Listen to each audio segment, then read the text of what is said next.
We're at the latest welcome into Stillwater, and that's the City Library.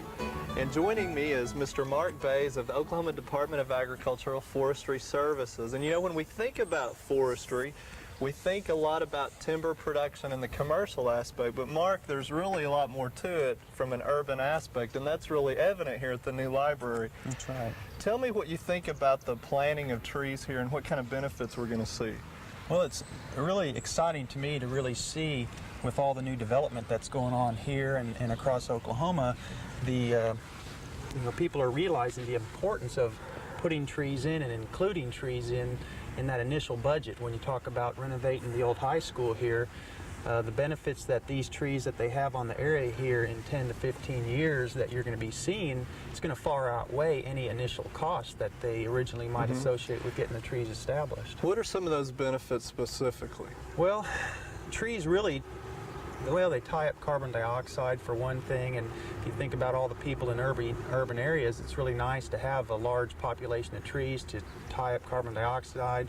Property value increases around areas that you have more trees planted, and trees really are a drawing force. You know, if you have a tree out in the middle of a field and people are in that field, where they're going to be drawn to? Well, they're going to be drawn to those trees. And I think they've kind of insinuated that with the trees around the public area for people to kind of rest too. Now, obviously it helps with noise pollution, which we're hearing a little bit of now in the background, and erosion and just shading. So there's many positive things with trees, but we've looked at the trees. I mean, they've just really been planted within the past few weeks. There's more to it than just planting that tree too, isn't there? Exactly. The trees that they've chosen for around the library here really grow well in this type of setting. And if you talk about urban trees, you know, you have to think about the different soil types that we have in urban areas, and it's important to match that tree with the particular soil type, you know, the amount of sunlight. Like back up here towards the entryway of the building there, they have a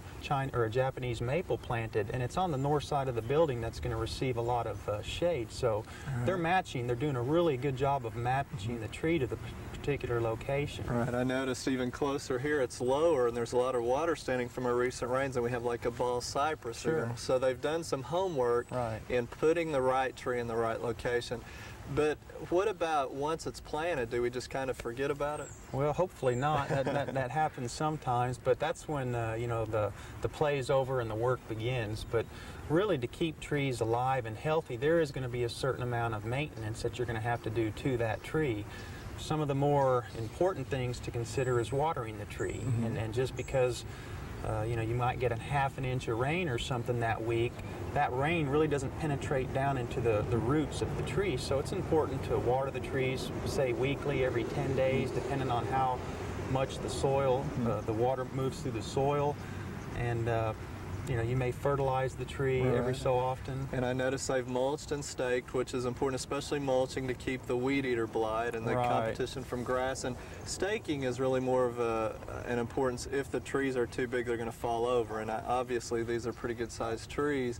But when we're talking about getting a tree established, how long are we looking at even to really kind of lay off of the concern? Well, these trees were ball and burlap trees. They came in that burlap container, and it takes about 3 to 5 years for those roots to get established in that new planted area. So keeping the trees mulched, protecting the roots from the extreme soil temperatures that we have here in Oklahoma is important, and watering them actively for, you know, 3 years is really important to do. So it's a continual thing to really get one established. Now, your department actually deals with the educational aspects of urban forestry.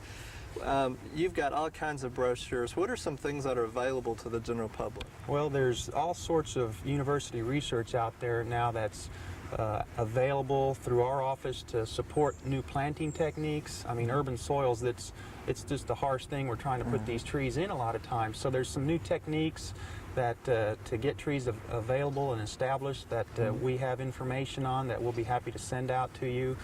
community involvement, tree board development. If you have a group of volunteers that you want to get together and start just a tree watch network or whatever, we have some that type of information. Which is what Stillwater's just recently gone through, and then I know they've also been involved in some of the grant programs. What about those? Right, there's some grant money available through Forestry Services to help communities implement local community forestry programs. It can be for things like tree inventories, going out and assessing the current health of your trees in your area, and to come up with some kind of a management plan, you know, for the trees in your park. So some money available, which is a nice thing too. Yeah.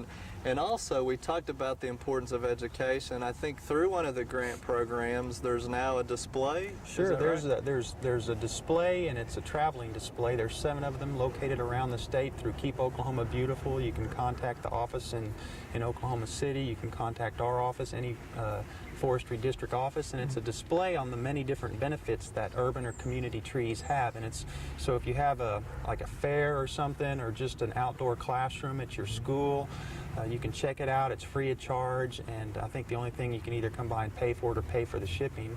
But it's kind of shows the benefits that urban and community trees have. So it really helps in that educational process. Right. And also, you started a few years ago a statewide urban conference. Urban That's Forestry coming up pretty Conference. soon, isn't it? It's coming up June 3rd. It's going to be here in Stillwater, and this is the 3rd year for it. And the format is really kind of unique. The first couple of years, we essentially just sat everybody down in a big room and talked to them all day. Well, we're going to still keep part of that in place. We're having Bob Sciarra, he's an international urban forestry consultant, been involved in urban forestry for 20, 30 years now. He's going to talk to us about activities going on around the country. We're going to have some more Oklahoma people involved in urban forestry, talk about what we have going on. Tied into hands-on approach again too. Now, if someone's interested in attending the conference, how would they pre-register, I guess? They can contact our office in Oklahoma City by phone, and that number is 405-521-3864. Extension 296, and just request a registration form. Okay. The one thing that's neat about this year's conference is we're going to have afternoon workshops, and you're very involved in that, and it'll be that hands-on training of So they planting. do need to pre-register though. Yes. And what is the deadline for that? The deadline is May 27th, and they can contact our office. All right. Why don't you give your mailing address too, in case somebody'd like to write to you? Okay, it's 2800 North Lincoln Boulevard, Oklahoma City, Oklahoma 73105, and that's Forestry Services in the Oklahoma Department of Agriculture. Well, Mark, thank you very much for joining us, and it's encouraging to see how you guys are involved in developing that good feeling that trees give to people across the state, and it's really nice to see it taking place right here in Stillwater at our new city library. Thanks again. You bet.